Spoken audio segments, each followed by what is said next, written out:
Bismillahirrahmanirrahim. This is Dr. Numan Askar, your biology expert. Immunity, the immune system of our body, the very important part for the MDCAT point of view. The very technical questions come from this point, from this topic, from this article. So first of all we will discuss about the classification of the immunity, जिसको आपने understand करना है और बहुत ध्यान से समझिएगा।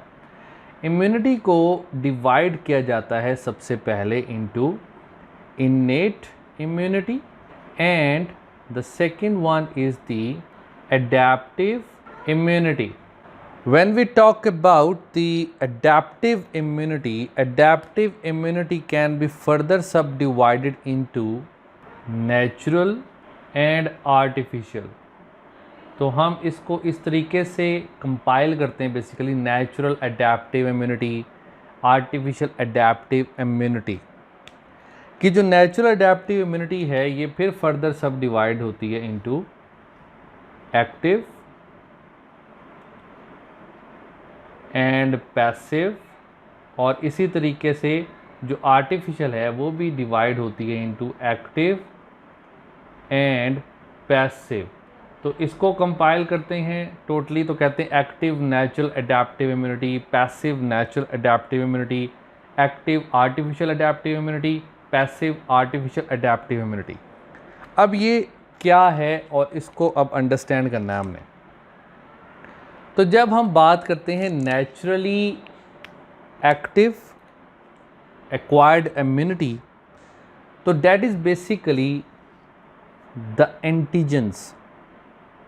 ये वो एंटीजेंस हैं that enter our body and naturally, जो हमारी बॉडी में नेचुरली एंटर होते हैं ये उनको कहते हैं। और पैसिव क्या है, जो एंटीबॉडीज़ हैं, जो एंटीबॉडीज़ हैं जो पास करती हैं from mother to foetus via placenta और milk. When we talk about active artificial adaptive immunity, तो ये जो active artificial adaptive immunity that is basically vaccines, क्योंकि वैक्सीन्स भी एंटीजन से बनती हैं और उसके अगेंस्ट भी हमारी बॉडी जो है वो एंटीबॉडीज़ बनाती है। और इसी तरीके से जो पैसिव आर्टिफिशियल अडेप्टिव इम्यूनिटी है that is the pre formed antibodies in immune serum are introduced by injection। अगर आपको ये क्लासिफिकेशन याद हो जाएगी तो आप इससे रिलेटेड बहुत सारे MCQ जो हैं वो सॉल्व कर सकते हो। अब मैं आपको बताता हूँ, इसको एक्सप्लेन करते हैं हम दोबारा।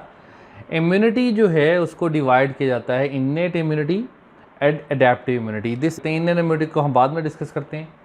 अडेप्टिव इम्यूनिटी में नेचुरल एंड आर्टिफिशियल। नेचुरल में आ जाएगा active. Active natural is this one कि जो एंटीजन हमारी बॉडी में एंटर होते हैं और नेचुरली जो एंटर हो रहे हैं और जो बॉडी है वो इंड्यूस करती है एंटीबॉडीज़ एंड स्पेशलाइज्ड लिम्फोसाइट्स जो बॉडी प्रोड्यूस करेगी एट दैट टाइम।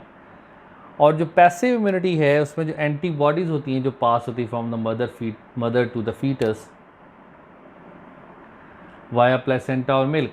और जो एक्टिव है वो वैक्सीन्स हैं जो इंट्रोड्यूस्ड होंगी बॉडी के अंदर बाय इंजेक्शन और उसके बाद एंटीबॉडीज़ प्रोड्यूस होंगी। Same is the case pre formed जो एंटीबॉडीज़ होती हैं इम्यून सिस्टम इम्यून सीरम में, सीरम दैट इज़ अ इसमें एंटीबॉडीज़ होती हैं इंट्रोड्यूस की जाती हैं बाय इंजेक्शन। तो अब हम इसको डिटेल से और देखते हैं। So now one question is in front of you. Active immunity is got from antibodies, weaken germs in injection, live germs in injection और द ब्लड ट्रांसफ्यूजन। अब हमने जो अभी तक डिस्कस किया एक्टिव इम्यूनिटी के बारे में ये पूछ रहे हैं, तो एक्टिव इम्यूनिटी क्या है? एक्टिव इम्यूनिटी इस केस में जो समझ आ रही है हमें कि वो क्या पूछना चाह रहा है इस क्वेश्चन में, basically the question asks that it is about the active natural artificial immunity, क्योंकि यहाँ पे ऑप्शन से हमें समझ आ रही है। सो इसका आंसर होगा बीटा, कि जो वीकेंड जर्म्स इन इंजेक्शन होते हैं, दैट इज़ बेसिकली वैक्सीन्स, तो उससे हमें एक्टिव इम्यूनिटी मिलती है। अब नेक्स्ट क्वेश्चन जो आपके स्क्रीन में आ रहा है यहाँ पे, the number of principal lines of defence in our body, तो ये कितनी लाइंस ऑफ डिफेंसेस होती हैं? They are 3 number. तो उसको अब हम डिटेल से देखते हैं। These are the lines of defences in our body, जिसको हम अभी डिटेल से देखेंगे। और जो हमने क्लासिफिकेशन में डिस्कस किया था अबाउट द इननेट इम्यूनिटी, वो भी यहाँ से आपको पता चल जाएगा क्या होता है। So if we talk about these two, first line of defence and the second line of defence, that are basically providing the innate immunity that are present in our body by birth. जो by birth हमारी body में present हैं, the line of defences, इन दोनों को हम कहते हैं इननेट इम्यूनिटी। तो अब इसको टर्न बाय टर्न मैं यहाँ पे पॉइंट्स लिखूँगा कि कौन कौन सी जो डिफेंसेस हैं वो इननेट इम्यूनिटी में आते हैं। और इसी तरीके जो थर्ड लाइन ऑफ डिफेंस है, that is basically the adaptive immunity.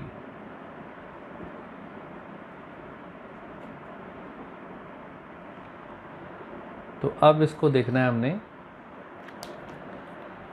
So first line of defence is the intact skin. जो हमारी स्किन होती है वो फर्स्ट लाइन ऑफ डिफेंस है। Mucus membranes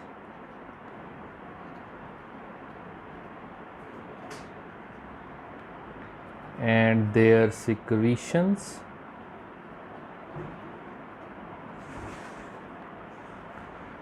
normal microbiota, that is the normal microorganisms present inside our body, जो कि beneficial होते हैं हमारी बॉडी के लिए। सेकेंड लाइन ऑफ डिफेंस में आता है नेचुरल किलर सेल्स, जिनको NK सेल्स भी कहते हैं, and phagocytic white blood cells, जो हमारी बॉडी में नेचुरली प्रेजेंट हैं, जो ये डायरेक्टली किल करते हैं, ये जो नेचुरल किलर सेल्स हैं। इसके अलावा इन्फ्लामेशन हो जाना, स्वेलिंग हो जाना, that is the second line of defence. Fever हो जाना, that is again the second line of defence. और बॉडी के अंदर ऐसे केमिकल प्रोड्यूस होना जो माइक्रो ऑर्गेनिजम्स के अगेंस्ट बनते हैं, तो that is again the second line of defence. After these two lines of defences, उसके बाद फिर ये थर्ड लाइन ऑफ डिफेंस आता है। तो हमारी बॉडी जो कंटिन्यूसली फाइट कर रही है, जो डिफेंस प्रोवाइड कर रही है, वो पहले फर्स्ट ये second line of defence, second line of defence के बाद अगर फिर भी माइक्रो ऑर्गेनिज्म जो हैं वो सर्वाइव कर जाते हैं, तो उसके बाद third line of defence activate हो जाता है। इस थर्ड लाइन ऑफ डिफेंस में आते हैं स्पेशलाइज्ड लिम्फोसाइट्स, और उसमें प्रेजेंट हैं T and B सेल्स और एंटीबॉडीज प्रेजेंट होती हैं।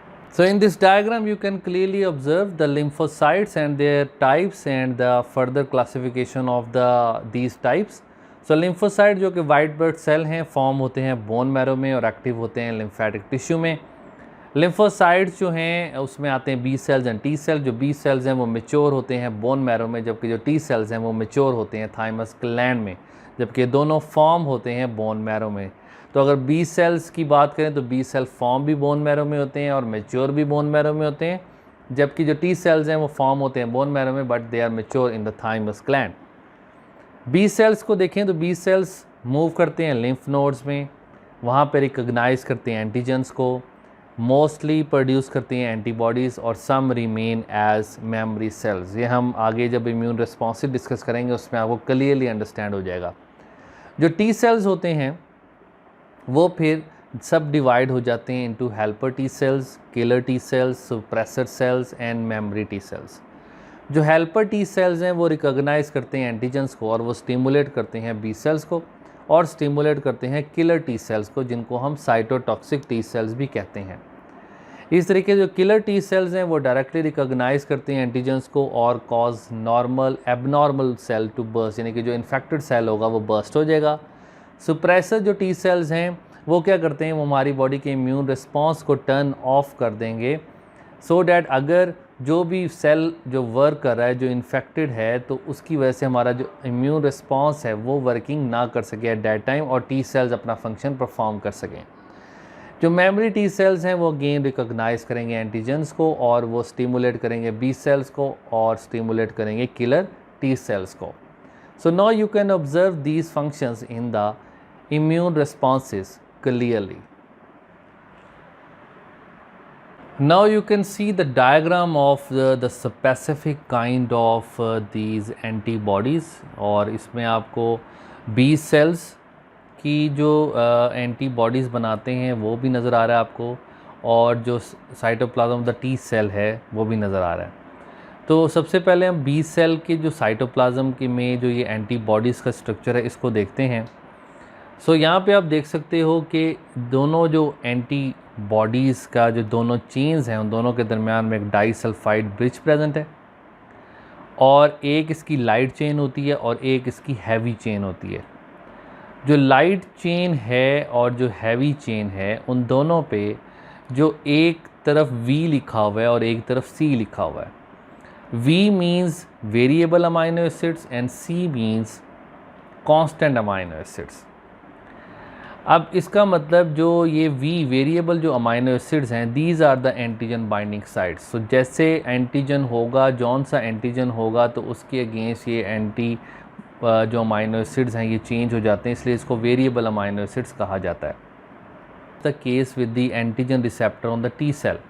On the T cell you can clearly observe that the alpha chain and the beta chain are present in the case of T cells और इसमें antigen binding जो sides हैं वहाँ पे भी वेरिएबल रीजन्स हैं और इसी तरह कांस्टेंट रीजन्स के नीचे प्रेजेंट होते हैं। सो ये जो एंटीजन्स हैं ये बाउंड होते हैं एंटीबॉडीज़ के साथ through weak and non-covalent bonds. These non-covalent bonds includes इसमें आएंगे electrostatic interactions, hydrogen bonds, van der Waals forces and hydrophobic interactions. So now we will see about the functions of antibodies. Antibodies कैसे अपना function perform करती हैं, तो उसमें number 1 पे है agglutination. Number 1 is agglutination, opsonization, neutralization. So देखते हैं अब ये agglutination होता है जो कि एंटीजन के साथ क्लम्पिंग कर लेगी, यानी कि क्लम्पिंग ऑफ एंटीजन्स जो एंटीबॉडीज़ हैं वो क्लम्प बना देंगे विद दी एंटीजन्स, तो उसे हम एग्लूटिनेशन कहते हैं। ऑप्सनाइजेशन होता है कि एंटीजन को कवर कर लेंगी एंटीबॉडीज़ और इंक्रीज़ कर देंगी उनका फैगोसाइटोसिस। न्यूट्रलाइजेशन क्या है कि इनएक्टिवेट्स कर देना वायरस को एंड टॉक्सिन्स को and act as anti toxins, जो एंटीबॉडीज़ एंटी टॉक्सिन्स के तौर पे काम करती हैं। So these are the functions of the antibodies. So now we will talk about the types of the immune responses. इसको बहुत अच्छे तरीके से आपने अंडरस्टैंड करना है और दिस इज़ माई ट्राई कि आपको ये अंडरस्टैंड करवा सकूँ मैं। So humoral immune response that is also known as antibody mediated immune response. Antibody mediated immune response, इसको हम AMIS भी कहते हैं, एंटीबॉडी मीडिएटेड इम्यून रिस्पॉन्स का मतलब जिसमें एंटीबॉडीज़ जो हैं अपना फंक्शन परफॉर्म करेंगी। सो यहाँ से इसको देखिएगा ज़रा, अंडरस्टैंड भी कीजिएगा। एंटीजन का जब फर्स्ट टाइम एक्सपोजर होगा, जब फर्स्ट एक्सपोजर होगा एंटीजन का, तो जो फ्री एंटीजन्स होंगे, जो फ्री एंटीजन, कि एंटीजन फर्स्ट टाइम बॉडी के अंदर एंटर हुआ, तो एक हो गए जो एंटीजन फ्री हैं, और एक वो एंटीजन है जो एनगल्फ बाय मैक्रोफेजेस हैं। कुछ एंटीजन्स को मैक्रोफेज एनगल्फ कर लेंगे और कुछ एंटीजन जो हैं वो फ्री रहेंगे इन द ब्लड। ये जो फ्री एंटीजन्स हैं ये एक्टिवेट कर देंगे बी सेल्स को, यानी कि बी लिम्फोसाइट्स को, जो डिस्कवर हुए from the bursa of Fabricius से। और ये जो बी सेल्स हैं ये फिर फॉर्म करेंगे प्लाज्मा सेल क्लोन। ये जो प्लाज्मा सेल का क्लोन बनता है, ये जो प्लाज्मा सेल्स हैं ये फिर सिक्रीट करेंगे एंटीबॉडीज़। तो पहले हम इस सीक्वेंस को देखिएगा। एंटीजन, फ्री एंटीजन जो है वो एक्टिवेट कर देगा बी सेल्स को, बी सेल फॉर्म करेंगे plasma cell clone, plasma cell clone जो है ये सिक्रीट करेगा एंटीबॉडीज़। तो क्वेश्चन अराइजेज ओवर हेयर, एक क्वेश्चन आया एमडी कैट में कि which of the following secrete antibodies. तो उसमें बीटा सेल की भी ऑप्शन थी और प्लाज्मा सेल की भी ऑप्शन थी। तो याद रखिएगा आपने प्लाज्मा सेल्स जो है उसको राइट ऑप्शन पे क्लिक करना है। तो प्लाज्मा सेल सिक्रीट करेंगे एंटीबॉडीज़। अब दूसरा सीक्वेंस देखते हैं कि अगर ये जो एंटीजन हैं these are engulfed by the macrophages, फिर क्या होगा। अगर ये एंगल्फ हो जाएंगे बाय मैक्रोफेजेस तो ये मैक्रोफेजेस जो सेल्स हैं ये बन जाएंगे एंटीजन प्रेजेंटिंग सेल्स। ये मैं यहाँ पे लिख भी देता हूँ, APC means antigen presenting sales. इसका मतलब है अब ये जो मैक्रोफेज है ये एंटीजन को प्रेजेंट करें, क्योंकि एंटीजन अब इसके अंदर मौजूद है। तो एंटीजन प्रेजेंटिंग सेल जब ये बन जाएंगे मैक्रोफेजेस तो ये स्टिमुलेट करेंगे हेल्पर टी सेल्स को। हेल्पर टी सेल्स एक तरफ स्टिमुलेट करेंगे बी सेल्स को and the following function take place. दूसरी तरफ ये जो हेल्पर टी सेल्स हैं ये एक्टिवेट करेंगे मेमोरी हेल्पर टी सेल्स को। ये जो मेमोरी हेल्पर टी सेल्स हैं ये फिर स्टिमुलेट करेंगे मेमोरी बी सेल्स को, जो स्टिमुलेट करेंगे प्लाज्मा सेल्स को, and then plasma cell secrete again antibodies. इसको देखिएगा दोबारा से। अगर एंटीजन जो एनगल्फ कर लेंगे मैक्रोफेजेस वो बन जाएंगे एंटीजन प्रेजेंटिंग सेल्स, एंटीजन जिनमें मौजूद होगा जो स्टिमुलेट करेगा हेल्पर टी सेल्स को। हेल्पर टी सेल्स एक तरफ बी सेल्स को स्टिमुलेट कर देंगे जो बनाएंगे प्लाज्मा सेल जो सिक्रीट करेंगे एंटीबॉडीज़। हेल्पर टी सेल दूसरी तरफ एक्टिवेट करेंगे मेमोरी हेल्पर टी सेल्स को, जो स्टिमुलेट करेंगे मेमोरी बी सेल्स को और जो स्टिमुलेट करेंगे प्लाज्मा सेल्स को, और फिर एंटीबॉडी सिक्रीट करेंगे प्लाज्मा सेल्स। फिर इसमें एक और चीज़ है कि अगर एंटीजन का सेकंड एक्सपोजर होता है, यानी कि फर्स्ट एक्सपोजर में तो ये सब हो गया, एंटीबॉडीज़ बन गई, सेकंड एक्सपोजर होगा तो क्या होगा। सेकंड एक्सपोजर अगर होगा एंटीजन का तो it will directly stimulate the memory B cells को, या तो वो डायरेक्टली स्टिमुलेट कर देगा मेमोरी बी सेल्स को, या फिर मेमोरी हेल्पर टी सेल्स को भी स्टिमुलेट करेगा ताकि वो ये सीक्वेंस फाइंड आउट कर सके, इस तरीके से एंटीबॉडीज़ बन सकें। अगर वो डायरेक्टली स्टिमुलेट कर देते हैं मेमोरी बी सेल्स को तब भी एंटीबॉडीज़ बन रही हैं, मेमोरी हेल्पर टी सेल से भी एंटीबॉडीज़ बन रही हैं। तो एंटीबॉडीज़ जो हैं वो वेरियस प्रोसेसेस के थ्रू बन रही होती हैं।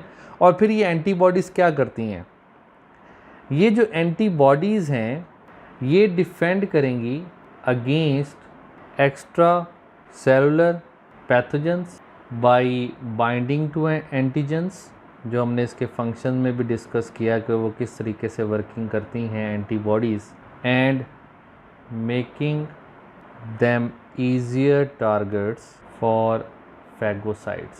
So this is how these antibodies work actually. अब हम देखते हैं सेल मीडिएटेड इम्यून रिस्पॉन्स या T cell mediated immune response. So now we will discuss about the cell mediated immune response. Cell mediated immune response, that is also known as CMIR. इसमें क्या होता है कि अगर एंटीजन का first exposure हो रहा है तो एंटीजन के फर्स्ट एक्सपोजर में अगर वो सेल के अंदर एंटीजन एंटर हो गया तो उसको हम इन्फेक्टेड सेल कहेंगे, एनीबॉडी सेल। वो इन्फेक्टेड सेल एक्टिवेट करेगा साइटोटॉक्सिक टी सेल्स यानी कि जो टी लिम्फोसाइट्स हैं उसमें जो साइटोटॉक्सिक टी लिम्फोसाइट्स होते हैं तो किल करते हैं, ये साइटोटॉक्सिक टी सेल जो हैं ये फॉर्म करेंगे एक तरफ एक्टिव साइटोटॉक्सिक टी सेल्स। इनका हम फंक्शन बाद में देखते हैं। हमारी फाइनल जो प्रोडक्ट होती है सेल मीडिएटेड इम्यून रिस्पांस में वो एक्टिव साइटोटॉक्सिक टी सेल्स होती हैं।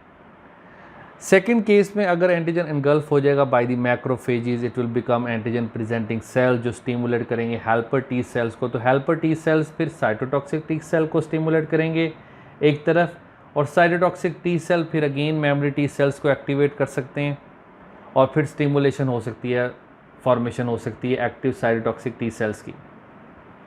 हेल्पर टी सेल्स एक्टिवेट करेंगे दूसरी तरफ memory T helper T cells को। Memory helper T cell stimulate करेंगे मेमोरी टी सेल्स को, जो स्टिमुलेट करेंगे again active cytotoxic T cells को। अगर एंटीजन का सेकंड एक्सपोजर हो जाता है तो एक तरफ ये स्टिमुलेट करेगा मेमोरी टी सेल्स को, दूसरी तरफ मेमोरी हेल्पर टी सेल भी स्टिमुलेट हो जाएंगे जो फिर मेमोरी टी सेल्स को स्टिमुलेट करेंगे जो अगेन स्टिमुलेट करेगा एक्टिव साइटोटॉक्सिक टी सेल्स को। अभी जो एक्टिव साइटोटॉक्सिक टी सेल्स हैं इसका हम अब फंक्शन देखते हैं। ये एक्टिव साइटोटॉक्सिक टी सेल क्या करेंगे, ये डिफेंड करेंगे अगेंस्ट इंट्रासेलुलर, जब हमने पढ़ा ह्यूमरल इम्यून रिस्पांस तो उसमें जो एंटीबॉडीज़ थी वो एक्स्ट्रा सेलुलर जो पैथोजेंस हैं उनके अगेंस्ट डिफेंड करेंगे। जब ये डिफेंड करेंगे against intracellular pathogens and cancer by binding and then lysing, यानी कि उसको रप्चर कर देंगे the infected cell and cancer cells. So this is all about the cell mediated immune response. This is all about the types of the immune responses.